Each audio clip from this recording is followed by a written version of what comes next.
any bad things or errors. At si Lord ang tunay na source ng blessing. When I talk about blessing, true blessing, hindi temporary blessing. At ang isang eternal blessing is eternal life na wala talaga sa tao because we are sinners. Kaya ang blessing sa Lord ng gagay, pag binigyan tayo ng pamasko ng ating mga tinang, kahit sabihin natin 1,000,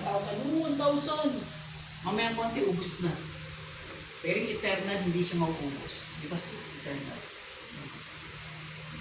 The question is, do we have that relationship with God? Kasi siya ang builder, siya ang protector, siya ang blesser. Kasi pag hindi, para it's in vain. It's useless. Diba? Kaya, relationship. So, kay Banji, kay Brian, baka makita tayo sa groceries. Kasi kilala ko kayo. Kaya hindi pa tayo ganun ka-close. Diba? Parang, hi. Pag close na tayo, libre ko kayong kape. Hindi ka nagmamadali. Diba? Kasi close na. Ganun din sa Lord. So, ganun din, Brian. I know you have friends, may barkada. Yung barkada mo, pwedeng ingatan ka. Pero may mga barkada, pagdating sa gulo, iiwan ka na eh. Tatakbo yan eh. But the Lord, no. Siya yung protector natin. Ang kailangan lang natin, of course, Brian. Ay, dapat meron tayong relationship sa Lord. If the Lord will be the Lord of your life, kasi ito, i-dedicate natin sa Kanya. Di ba awkward? Lord, we dedicate this place to you. Protect this place. O sige naman. Pero kami, well, parang gulo nun ah. Dapat package. Protektahan mo itong place. Protektahan mo rin kami. Pag pinotektahan mo kami, consider yung buhay namin, yung work, kasama. Kasi may relationship. That is my challenge. Especially to Brian. Nag-aaral ka, Brian. So, kailangan natin ng wisdom. At si Lord, sabi ng Bible, if any of you lack wisdom, humingi kayo sa akin at bibigyan ko kayo ng sobrang dami. Sobrang dami. So, sige. Let's pray. Meron inihanda sila, Sister Ernie, na food sa baba for our celebration. Nagluto din si Banji. Ay, ganun ba? Oo, nagluto din siya. Ito, merong card dito. Bigyan ka, Banji, ng card. And Brian, ito ang card. So, yung card, mapapansin nyo, no, sa first, itong front, merong malaking word. No? Imahan natin, word death. Diba? Pero pag binaliktad mo siya, Brian, nagiging life. Diba? So, magkabaliktaran talaga yan. Ang kabaliktaran ng kamatayan, di buhay. After buhay, di kamatayan. Pero sinasabi ng Bible, this is from Romans 6:23. Ang kabayaran ng kasalanan ay kamatayan. Kaya pala, huwag na tayo magtaka. Ngayon, alam natin, kaya pala mamamatay ang tao. Kahit anong yaman niya, anong sikat niya, pwede siyang mamatay. Bakit? Kasalanan.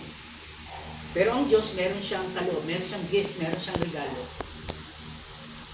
Ang regalo niya is eternal life. Not temporary. Itong life natin, 80, 90 years old, 100, sige. O 120, gusto mo, o sige, bahala ka. Pero after that, what? Mamamatay. Babalik tayo sa lupa. Pero ang bibigay ng Lord, eternal life. Life na hindi dito sa lupa, but in heaven. It's a gift. Pero, na kay Lord Jesus Christ. Example. This is eternal life. This is the Lord Jesus. Ang eternal life, na kay Jesus. When you take Jesus as your Lord and Savior, you have eternal life. Kasama niya eternal life. At sabi nga ni Jesus, John 14:6, I am the life. No one comes to the Father except through me. So we need Jesus. Hindi yung parang optional. Hindi siya optional. We need. If you want to go to heaven, you need Jesus. He's the way. So, sana maging challenge sa inyo. Banji, right? That you have also the Lord in your life. Okay? So, So let's dedicate this place. Sige, Banji, hawak kayo sa anything dito. Kahit sabihin natin mga appliances, okay lang. Kasi we dedicate this place. Ayun, hindi na tayo ikot sa mga room. Dahil alam natin, sapat na. Para padalhin natin, sabay ko, okay, so let's pray. Our gracious Father, we acknowledge your presence at this place. Kung paano ikaw ang aming itinatampo, that you are the Lord of this place. You build this place. At the same time, you have the power and authority to block any bad elements na pwedeng mangyari dito. And right now, Lord, this is the last unit. We ask in Jesus' name that any bad element na nandito sa building, in Jesus' name, we cast them out. In the mighty name of our Lord Jesus Christ. Rule this place, Father. Hayaan nyo na ikaw ang matanghal, matampok at makita ng mga nakatira dito.